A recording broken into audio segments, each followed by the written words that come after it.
My name is Leah, and I am 25 years old. I never expected that coming home from my first successful business trip would mean finding my life packed into garbage bags. The black plastic sacks, stuffed with my belongings, were lined up like headstones at the front gate of the home I grew up in. My mother, Sarah, stood there with her arms crossed, flanked by my 3 siblings like a military formation. There was no warmth in their expressions, only a cold, determined look. The smile that had been on my face since the plane landed disappeared the moment my mother spoke. She was blunt and unfeeling, telling me I was 25 and it was time for me to move out. It was a moment of shocking betrayal that would later become a turning point toward unexpected strength.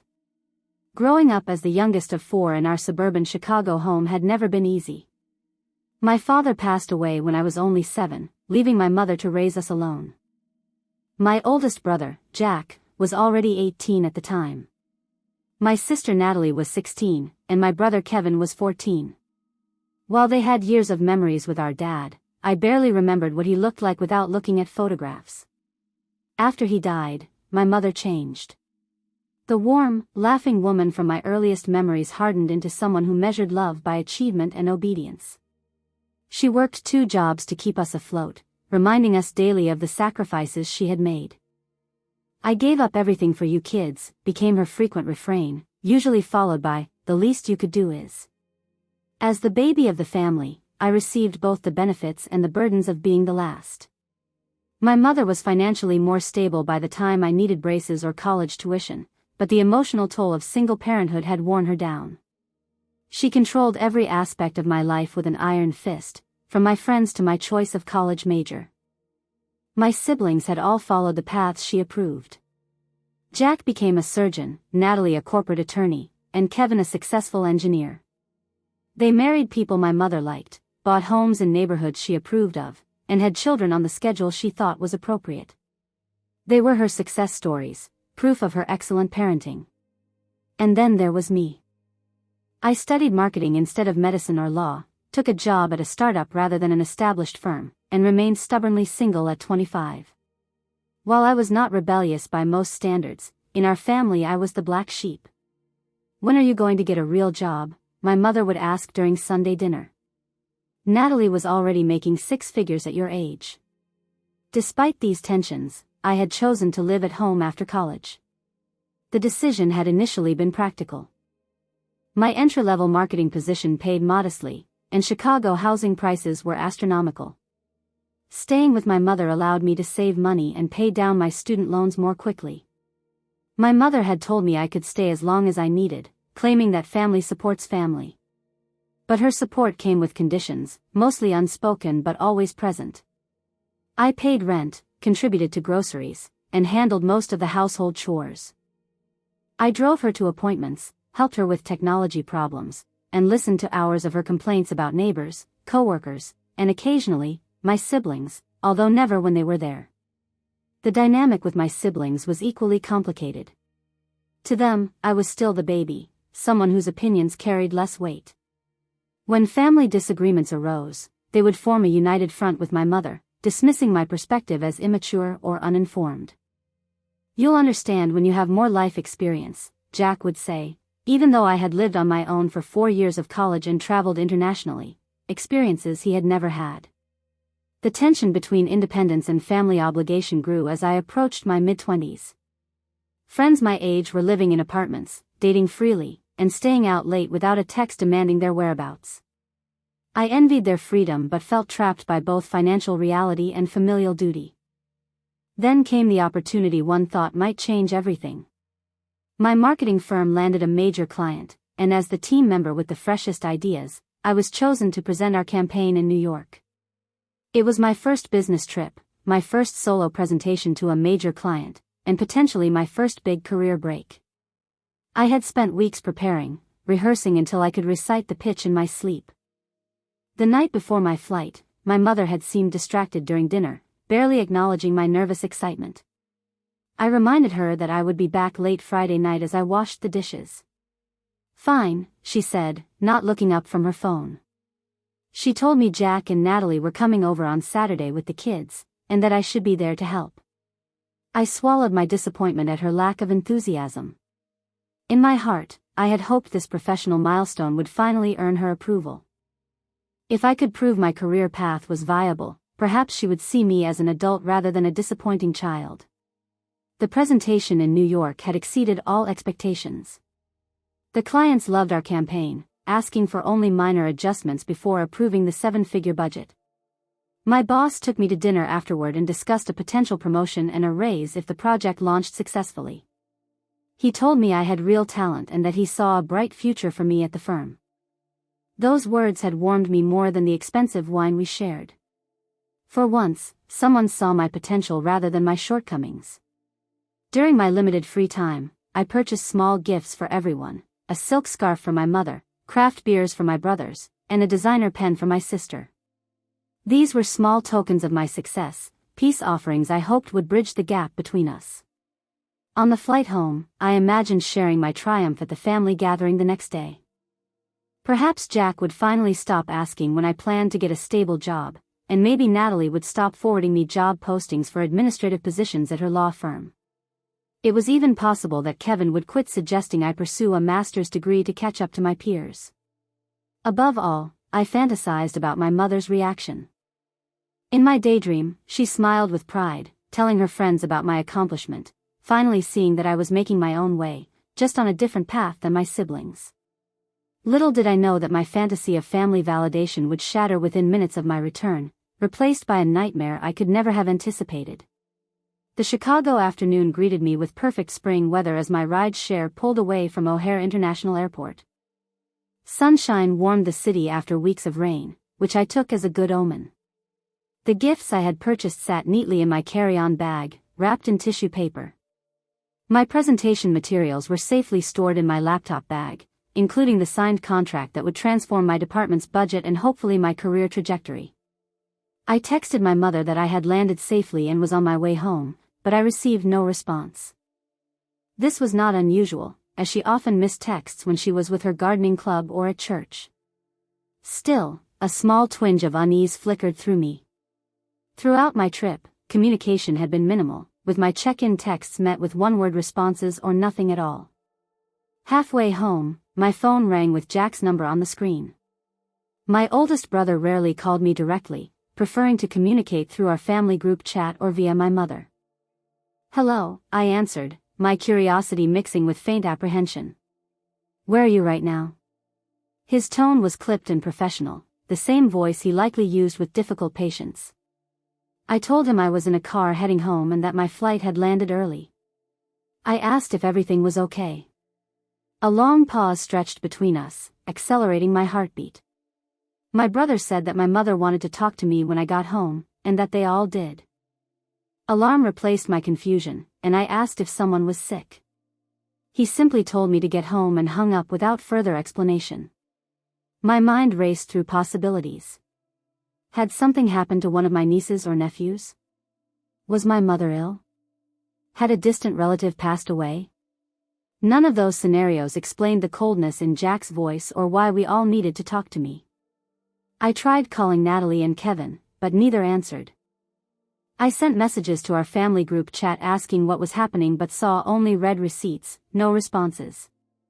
My mother's last message to me, sent the previous evening, now seemed ominous in retrospect. She had told me we needed to discuss some changes when I returned. The driver noticed my agitation. "Everything all right, miss?" he asked. "Just family stuff," I replied, attempting a smile that felt more like a grimace. As we turned onto my street, the peaceful neighborhood seemed unchanged.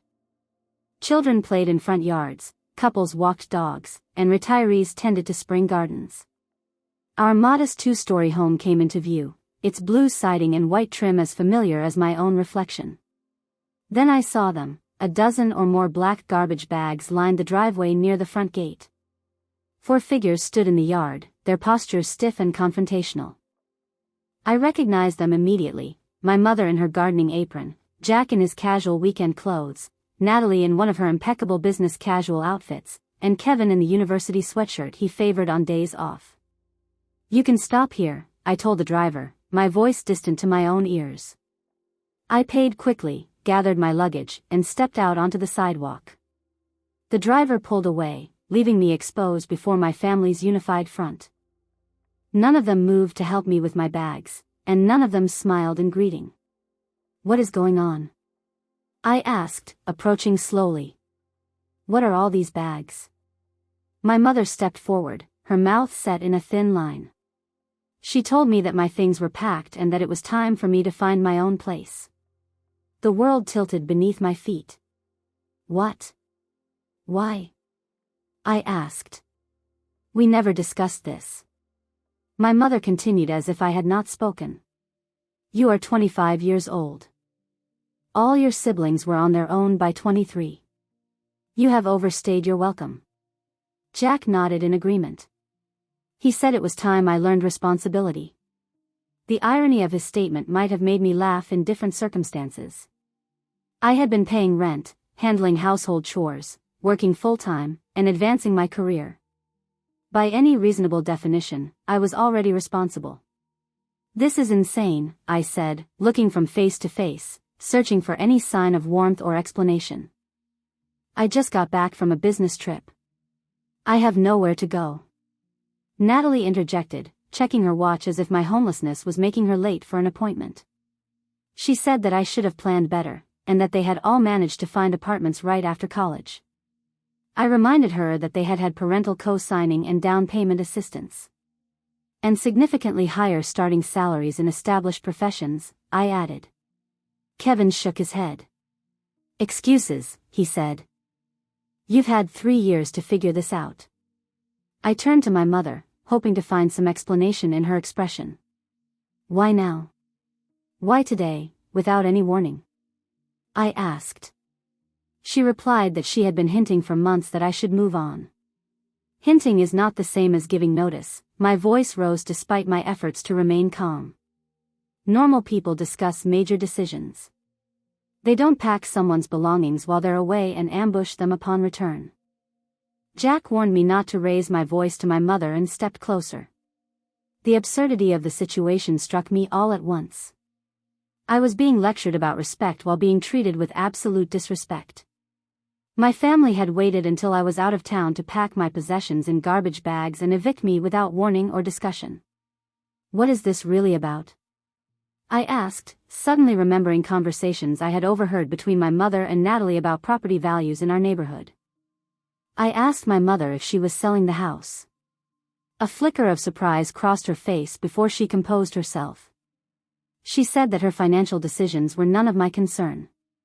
"They are if they involve making me homeless with no notice," I countered. "You are not homeless," Natalie said with exaggerated patience. "You have a job. Get an apartment like everyone else." I considered the situation, without references, without time to save for a security deposit, and without warning. I looked at each of them in turn. "Do you hear yourselves?" I asked. "Who treats family this way?" My mother insisted they were doing it for my own good and that I needed to stand on my own 2 feet. "By cutting them out from under me?" I countered. A neighbor walking his dog slowed as he passed, openly staring at our confrontation. My humiliation deepened at having this family betrayal witnessed by others. "This is ridiculous," I said, lowering my voice. "Let's go inside and discuss this like adults." My mother replied that there was nothing to discuss because the decision had been made. Without any input from me, the person most affected, I said. Kevin chimed in, saying my input had been my continued failure to launch. "We have all discussed it and agree this is necessary," he said. That statement landed like a physical blow. They had discussed me, judged me, and determined my fate without my knowledge or participation. The gifts I had brought them suddenly felt like pathetic bribes for affection that had already been withdrawn. I asked them when they had packed all of it, gesturing to the garbage bags. My mother answered that they did it yesterday, and that Jack and Kevin had helped. The timing was not coincidental. They had deliberately waited until I was away, unable to defend my space or my position in the family. "And what am I supposed to do now?" I asked. "Where am I supposed to go tonight?" Natalie suggested I should have friends I could stay with, though her tone implied doubt that I had any. Jack added that I could get a hotel, saying I had just gotten back from New York and could surely afford a room for a few nights.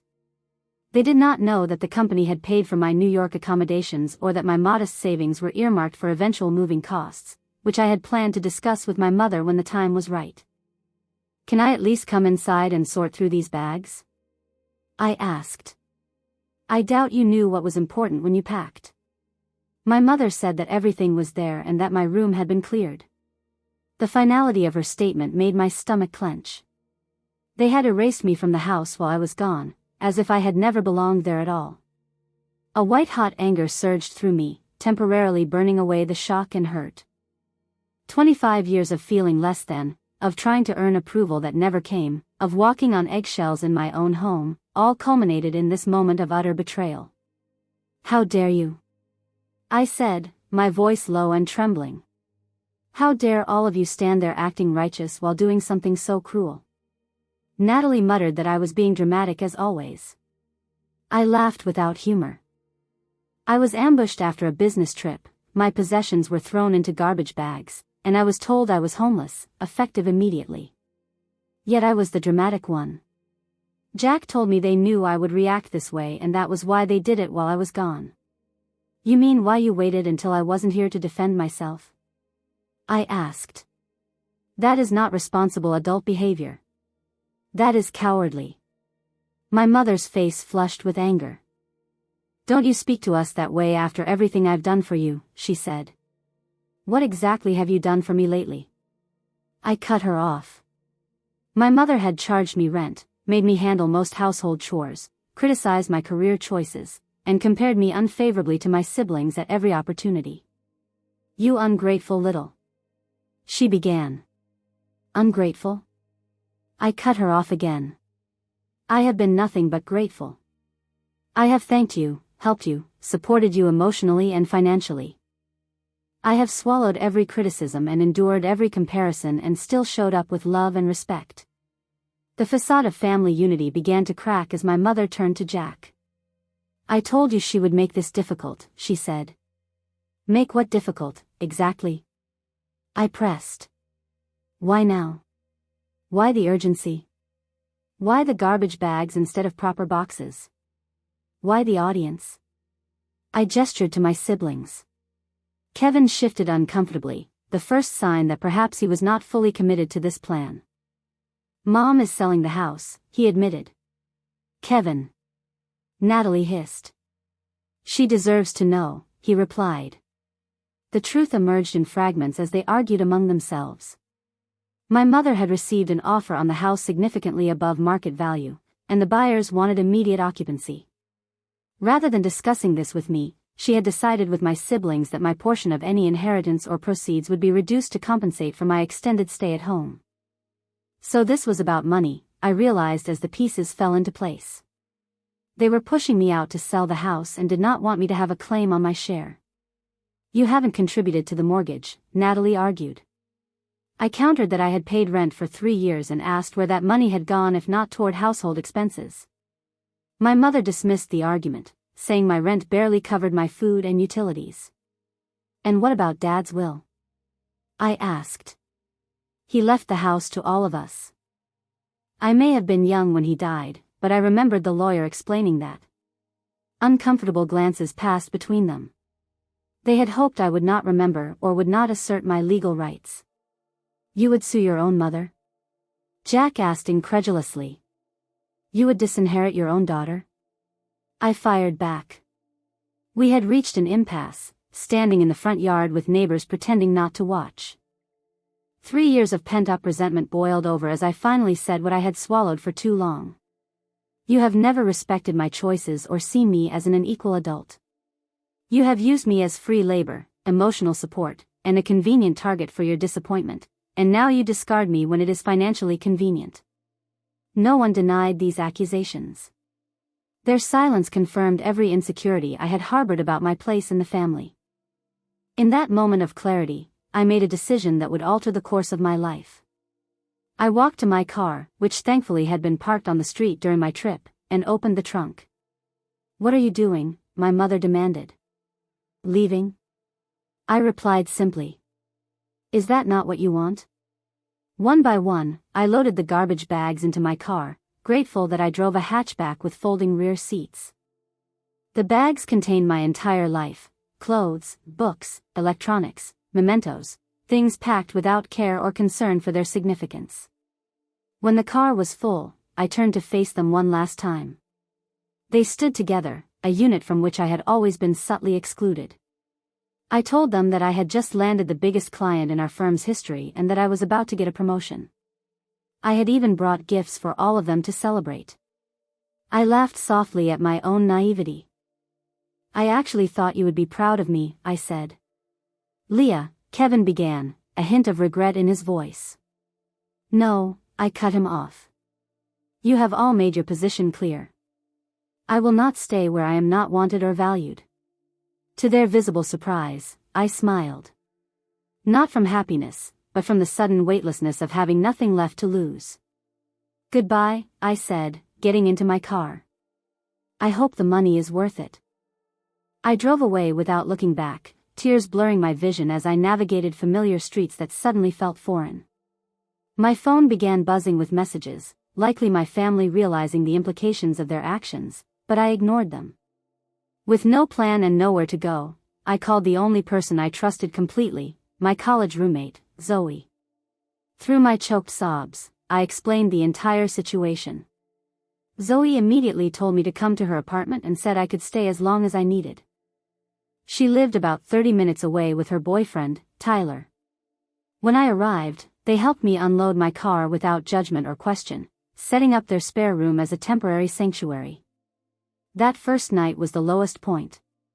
Curled on an unfamiliar bed, surrounded by garbage bags I could not bear to unpack, I cycled through shock, grief, and rage.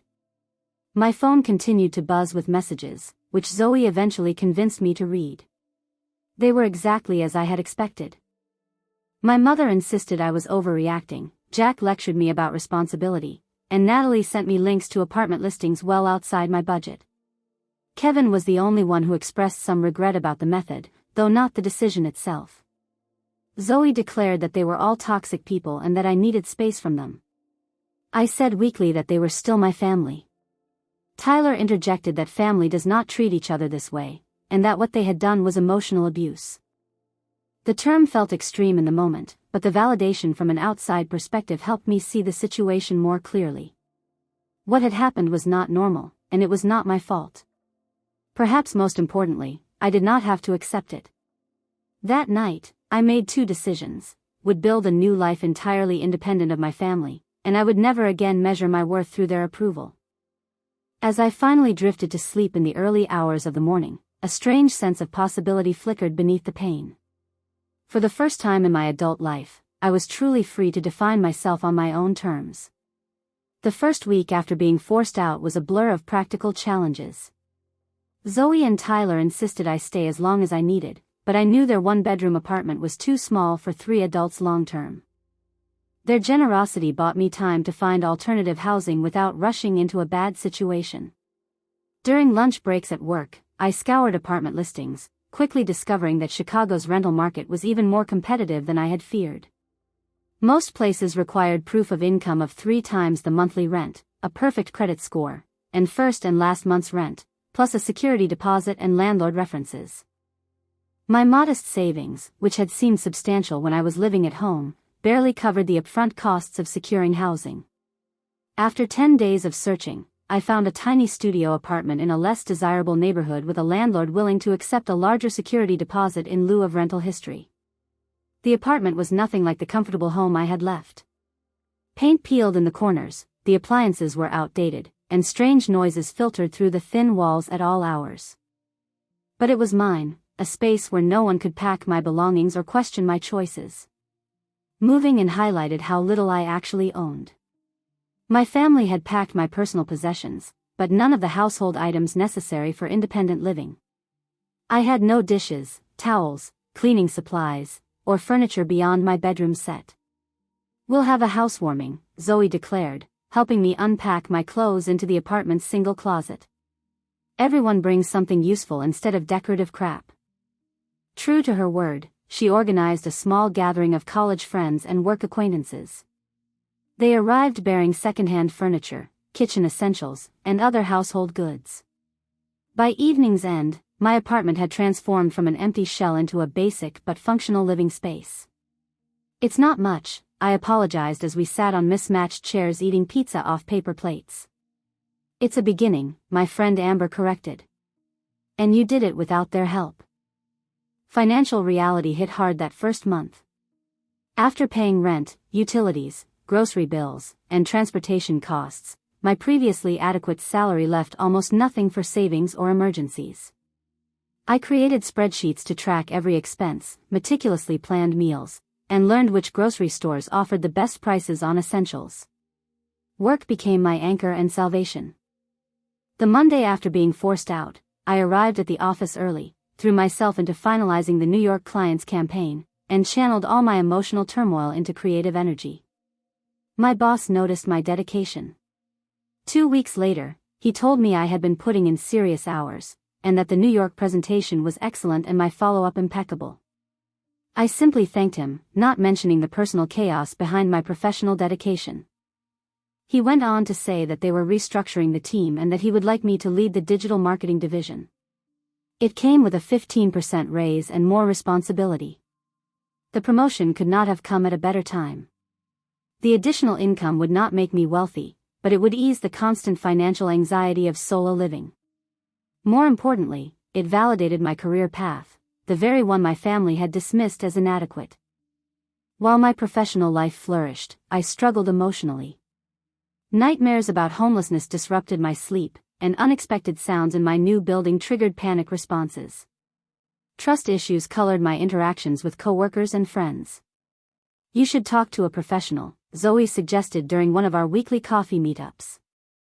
I countered that therapy was expensive, and she replied that the emotional toll of trauma was also expensive. She reminded me that my new job had health insurance and helped me navigate the insurance portal to find therapists who accepted my coverage. The woman I ultimately chose specialized in family estrangement and adult children of controlling parents. Our first session opened floodgates I had not realized were holding back an ocean of hurt.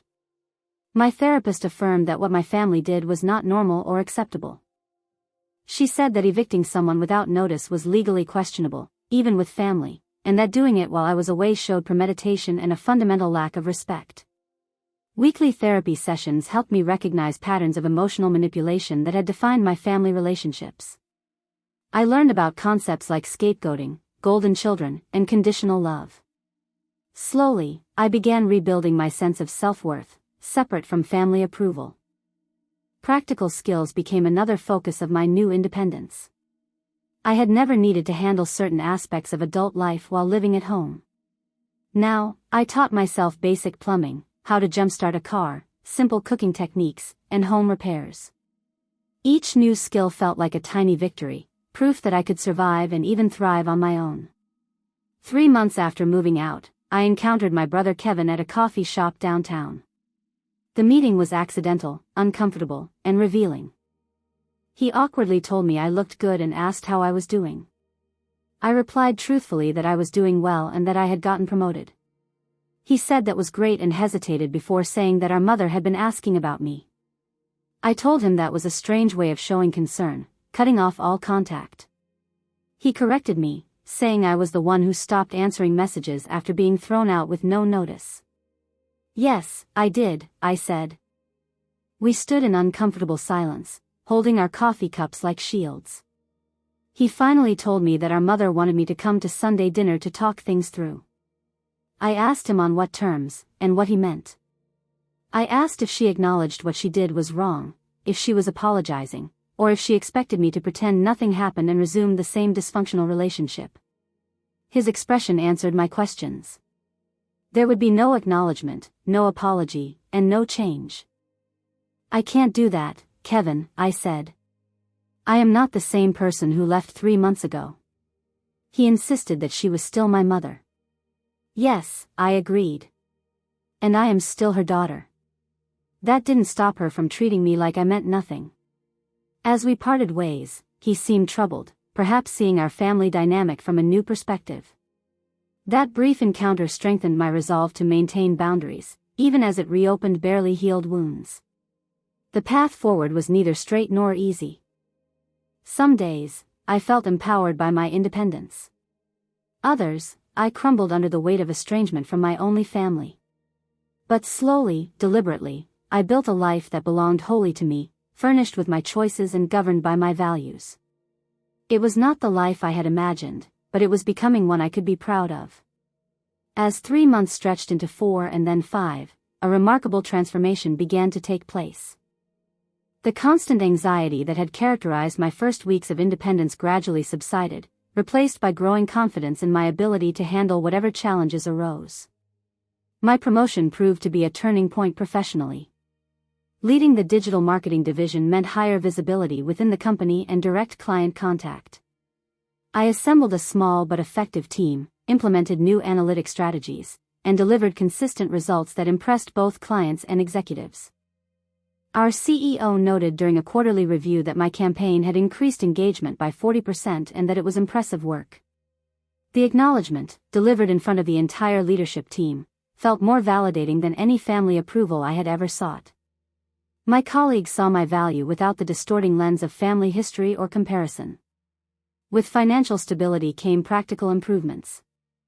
I traded my unreliable used car for a newer model with a warranty.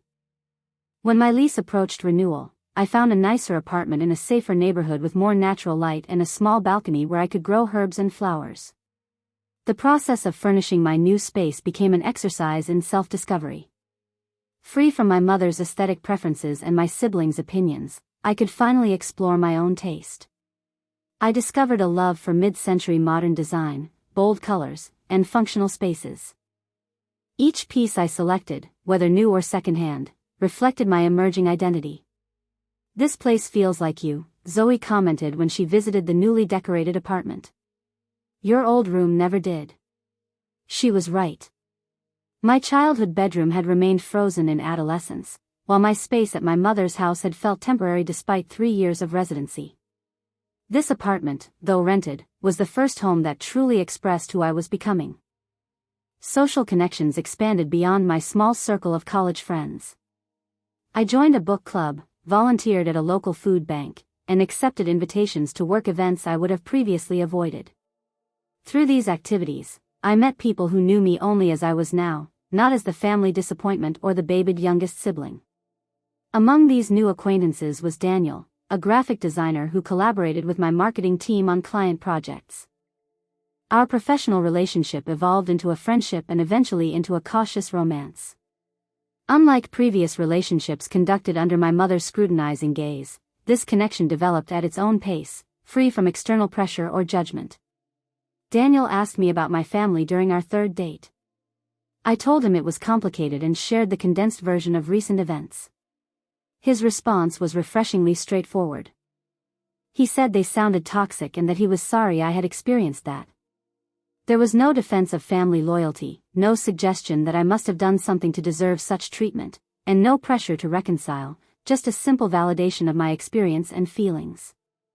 Daniel's healthy family relationships eventually provided a window into what functional family dynamics could look like. Sunday dinners at his parents' home showed me respectful disagreement, unconditional support, and a genuine interest in each other's lives. The contrast with my own family was both painful and enlightening. My therapy sessions evolved from crisis management to deeper healing and personal growth. With professional guidance, I examined childhood patterns, recognized unhealthy coping mechanisms, and developed strategies for setting boundaries in all relationships. "You've made remarkable progress," my therapist observed after a particularly insightful session. "You're breaking generational patterns." The comment struck me deeply. Perhaps the most meaningful victory was not external success but internal change, the ability to recognize and reject the dysfunctional dynamics that had shaped my family for generations. This psychological shift manifested in unexpected ways. I became more assertive at work, proposing bold campaigns and confidently defending my ideas. I developed clearer boundaries with friends, no longer agreeing to plans that drained my energy or violated my values. I pursued interests I had previously abandoned because they did not meet family approval, rediscovering my love for photography and creative writing. I also made the difficult decision to block all communication from my mother and older siblings. After months of texts ranging from guilt-inducing to openly hostile, I recognized that each interaction reset my emotional healing. Kevin remained the exception, as his messages had evolved from family pressure tactics to genuine, if awkward, attempts at independent connection. 5 months after being forced out, I attended a marketing conference where I unexpectedly reconnected with my high school journalism teacher, Mrs. Reynolds. She had always encouraged my writing and creative thinking when other adults focused solely on my academic performance relative to my siblings. "Leah Harrison," she had greeted me warmly. "How wonderful to see you." Our conversation over coffee revealed that she had always seen potential in me that my family had missed or dismissed. Her belief in my abilities had been genuine rather than conditional, a rare experience in my formative years. She told me that I had always had a unique perspective and that she was not surprised I had found success on my own terms. That chance meeting inspired me to reach out to others who might be experiencing family alienation or struggling with independence. I started a blog, sharing practical advice for young adults establishing themselves without family support, covering topics from budgeting to emotional resilience. The blog connected me to an online community of people with similar experiences. Comments and messages poured in from readers who found validation in my story and hope in my progress. One reader wrote that my post about holiday coping strategies had literally gotten them through Christmas. For the first time, they said, they did not feel guilty about protecting their peace. Through helping others, I continued my own healing. The blog created a space to process my experiences through writing, transformed painful memories into useful lessons, and surrounded me with a community who understood without explanation. As the 6-month mark of my forced independence approached, I realized that the family who had discarded me had unintentionally given me the greatest gift, the opportunity to discover my strength, reshape my identity, and build a life aligned with my authentic self. The journey had been painful, but the destination was proving worth every difficult step. Exactly 6 months after finding my belongings in garbage bags, my phone began buzzing with notifications. Messages from my mother flooded in, first 1, then 5, then dozens more throughout the day. By evening, I had received exactly 60 texts from her, ranging from accusations to pleas. "Where are you? Why won't you answer? After everything I've done for you, I need to talk to you. This is an emergency. Please call me." The final message, sent at 11:30 p.m., struck a different tone. It simply said, "I made a mistake. I need your help." Against my therapist's advice and my own better judgment, I read them all. Something had clearly happened, something significant enough to break through my mother's pride and denial. Despite everything, concern flickered beneath my carefully constructed defenses. I called Kevin the next morning, choosing the sibling who had shown at least minimal regret about how events had unfolded. "What is going on with Mom?" I asked when he answered. His heavy sigh carried through the phone. She had lost everything. The story emerged in fragments, each more unbelievable than the last. My mother had indeed sold the family home, receiving a substantial sum that should have secured her retirement. Instead of investing wisely, she had entrusted the entire amount to a financial advisor introduced by a church acquaintance. It was a scam, Kevin explained. The guy had disappeared with her money and at least 10 other victims' savings. "That's terrible," I said, genuinely sympathetic despite our history. "But why contact me now? Where are Jackson and Natalie?" Another pause. They were not speaking to her. "What? Why?" I asked.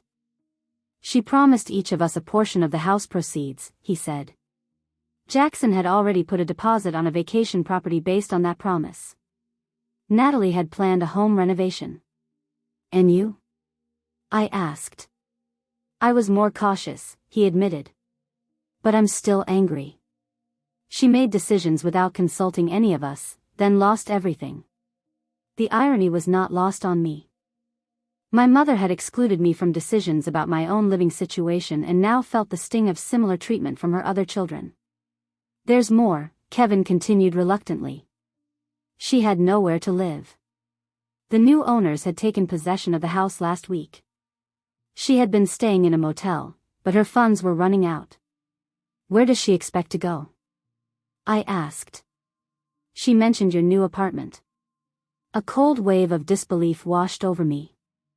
After throwing me out without notice, my mother's plan was to move in with me. The audacity was breathtaking. That's not happening, I said firmly.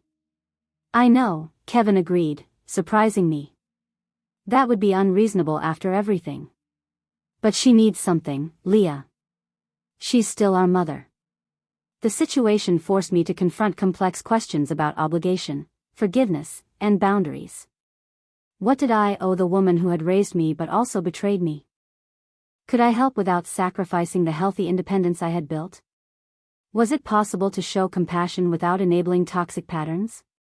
After consulting with my therapist, I agreed to meet my mother at a coffee shop, a neutral location where I could leave if necessary. Daniel offered to wait nearby, providing both moral support and an escape plan if things became too intense. My mother looked diminished when she arrived, her confident posture replaced by a nervous hunch. The designer clothes and perfect makeup that had been her uniform were exchanged for casual wear and minimal cosmetics. She had aged years in a few months. Thank you for coming, she began, hands clutching her coffee cup. I didn't think you would. I almost didn't, I replied honestly. We sat in uncomfortable silence, the weight of our history pressing down between us. I lost everything, she finally said. The house, the money, everything. Kevin told me. Jackson and Natalie won't speak to me. They say I betrayed them. I nodded, acknowledging her pain without accepting responsibility for it. I need help, Leah, she said, her voice cracking. I have nowhere to go. The request hung in the air, unspoken but clear. She expected me, the child she had discarded, to rescue her. 6 months earlier, I might have agreed immediately, desperate for her approval and a chance to prove my worth. Now I saw the situation with painful clarity. Do you understand what you did to me? I asked quietly. She blinked, clearly unprepared for this response. I was trying to help you become independent. By throwing me out without warning, by packing my things in garbage bags while I was away, by ambushing me with the entire family as witnesses to my humiliation? I may have handled it poorly, she conceded, but my intentions were good. Your intentions, I laughed without humor. You sold the house without telling me. You planned to reduce my inheritance. You treated me like an inconvenience rather than your daughter. Tears filled her eyes. I made mistakes. Yes, I agreed. You did. And now you're facing consequences just as I had to face the consequences of your actions 6 months ago. So you won't help me? Indignation crept into her tone. After everything I sacrificed raising you. I didn't say that, I corrected her. I'm willing to help, but on my terms, not yours. I outlined the boundaries I had carefully considered with my therapist's guidance. I would help her find affordable senior housing and contribute a modest monthly amount toward her expenses. I would not allow her to move in with me, borrow money directly, or resume the controlling relationship of the past. That's your idea of help? She asked incredulously. That's what I can offer while still respecting myself, I replied. Take it or leave it. Our conversation continued for nearly 2 hours, cycling through accusations, justifications, tears, and tentative steps toward understanding. My mother struggled to accept that our relationship had fundamentally changed, that her authority had been permanently diminished by her own actions. I never thought you would be so hard, she said at one point. I never thought I would need to be, I countered. But here we are. By the end of our meeting, we had reached an uneasy agreement. I would research housing options and help with the application process. She would attend family therapy sessions with me as a condition of ongoing support. Neither of us was entirely satisfied, but it was a starting point that maintained my boundaries while acknowledging our connection. As we prepared to leave, she asked the question that revealed how little she had understood my journey. When will things go back to normal between us? I looked at her directly with compassion but unwavering honesty. They won't. That version of our relationship is gone. We might build something new, something healthier, but we can't go backward. Her face fell as the reality of permanent change finally sank in. In that moment, I felt an unexpected shift within myself. The anger that had fueled me for months did not disappear, but it loosened its grip on my heart. I could see my mother not as the all-powerful figure of my childhood, but as a flawed human whose poor choices had cost her dearly. That recognition did not excuse her actions or erase the harm she had caused. It simply allowed me to respond from a place of strength rather than reactive pain. I could offer appropriate help without sacrificing the healthy life I had built, a balance that would have been impossible 6 months earlier. As I walked away from the coffee shop, Daniel fell into step beside me. "How did it go?" he asked. "Exactly as hard as I expected," I replied. "But also necessary. Are you okay?" I considered the question carefully. "Not yet, but I will be." That evening, I received messages from both Jackson and Natalie for the first time in months. Word of my meeting with my mother had spread, along with my limited offer of assistance. Their texts contained no apologies for their role in my eviction, only thinly veiled attempts to gauge my mother's financial situation and my involvement in it. I left both messages unanswered, recognizing them as continuations of unhealthy patterns rather than genuine attempts at reconciliation. Some relationships could potentially heal with time and effort. Others might need to remain distant from my well-being. Learning to distinguish between them was part of my ongoing growth. The family crisis that had prompted 60 desperate messages had not provided a Hollywood reconciliation or neat resolution. Instead, it had offered something more valuable, confirmation that the boundaries I had established were necessary and the independent life I had built was worth protecting. In the weeks following our coffee shop confrontation, I helped my mother navigate the complex process of finding affordable senior housing. The assistance I provided was practical rather than financial, researching options, explaining application requirements, and occasionally driving her to appointments. Pine Meadows, the facility she eventually moved into, offered independent living apartments with optional supportive services. The modest studio unit was a significant downgrade from our family home, but it provided security, community, and a fresh start.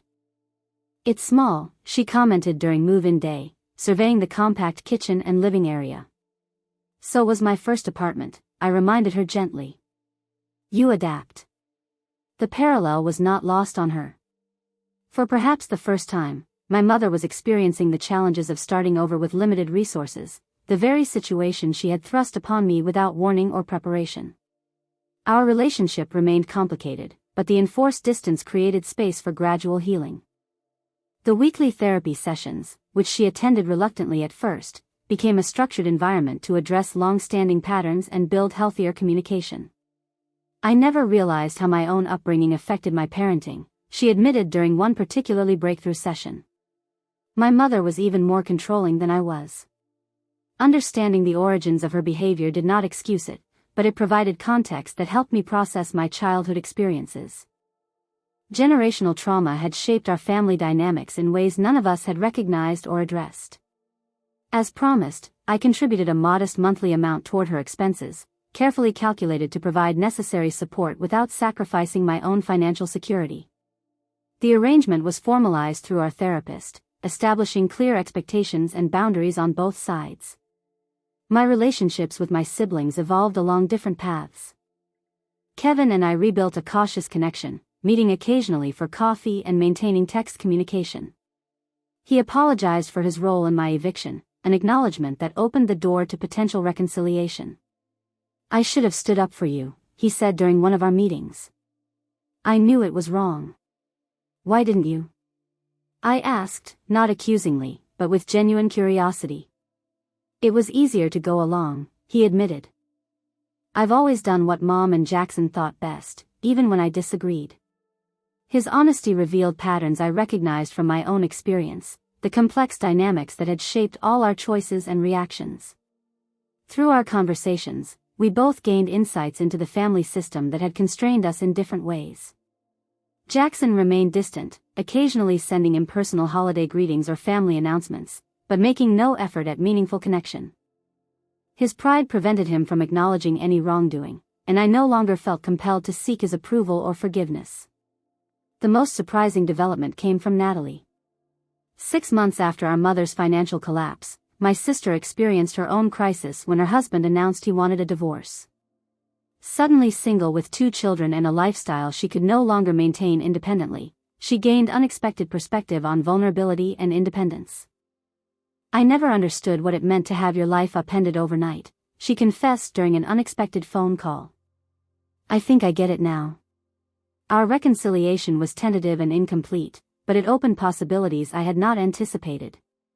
We began meeting monthly for lunch, gradually rebuilding trust through small, consistent interactions rather than grand gestures or dramatic apologies. While family relationships slowly evolved, my professional life continued to flourish. 1 year after the promotion that had coincided with my forced independence, I was offered the position of Director of Marketing, overseeing all campaigns and client relationships. The new role came with a substantial salary increase, stock options, and enhanced benefits. For the first time, I felt truly financially secure, capable of building long-term stability rather than merely surviving month to month. With this security came the ability to pursue a dream I had privately harbored, but never voiced to my family: homeownership. Working with a realtor, I found a small but charming condo in a diverse neighborhood with a reasonable commute to downtown. The day I received the keys, I stood alone in the empty living room, overwhelmed by the significance of the moment. This space was mine, purchased with my earnings, selected by my preferences, secured by my credit and reputation. No one could pack my belongings or demand I leave. No one could diminish this achievement or take it away. I hosted a housewarming party for the friends who had supported me through the darkest periods of the previous year. Zoe and Tyler, Daniel, work colleagues, therapy group members, and even Kevin attended, filling my new home with laughter and positive energy. "I propose a toast," Zoe announced, raising her glass to Leah, who turned garbage bags into a gorgeous home through sheer determination and courage. The reference to how my journey had begun prompted knowing smiles rather than painful memories. What had once been traumatic had transformed into an origin story of resilience and growth. As my external circumstances stabilized, I continued the internal work of healing and self-discovery. With my therapist's encouragement, I established a small scholarship fund for young adults aging out of foster care or leaving difficult family situations. The modest grants helped recipients with security deposits, professional clothing, or educational expenses, addressing practical needs often overlooked by larger programs. "You've turned your pain into purpose," my therapist observed when I shared feedback from the first scholarship recipients. "That's true healing." The observation resonated deeply. The betrayal that had initially shattered my sense of security had ultimately revealed strengths I might never have discovered otherwise. Being forced to stand alone had taught me that I could not just survive but thrive on my own terms. My relationship with my mother would never return to what it had been, nor would I want it to. The dynamics that had defined our earlier interaction were fundamentally unhealthy, rooted in control rather than respect.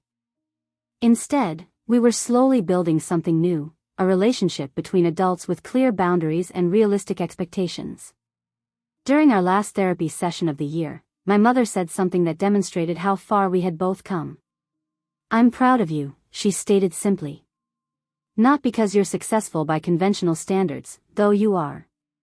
I'm proud of who you've become, how you've handled adversity, much of which I caused." The acknowledgement, offered without qualification or comparison to my siblings, was perhaps the most genuine approval she had ever expressed. It mattered to me, but in a different way than it once would have. Her validation was welcome, but no longer necessary for my sense of worth or identity. That evolution represented the most profound lesson of my journey. Love should not require perfect compliance. Achievement should not be a prerequisite for belonging, and family connections, while important, cannot define our entire sense of self. There are wounds that never completely heal, relationships that cannot be fully restored, and betrayals that permanently alter our understanding of trust and loyalty. Yet within those painful realities lie opportunities for growth that might otherwise remain undiscovered. Sometimes being forced out of what feels like home leads us to where we truly belong, to the person we were meant to become. What began with garbage bags at a gate ended with the keys to my own front door, both literally and metaphorically. The journey between those points transformed not just my circumstances, but my fundamental understanding of family, independence, and self-worth. In losing what I thought I needed, I found what I truly deserved, a life defined by my choices rather than others' expectations. Have you ever experienced a moment when family betrayal ultimately led to unexpected strength? How did you rebuild your life after a relationship breakdown? Share your story in the comments below, and don't forget to like and subscribe if this resonated with you. Remember, sometimes the most painful endings lead to the most beautiful beginnings. Thank you for listening, and I wish you the courage to create boundaries that protect your peace and the strength to build a life that truly reflects your worth.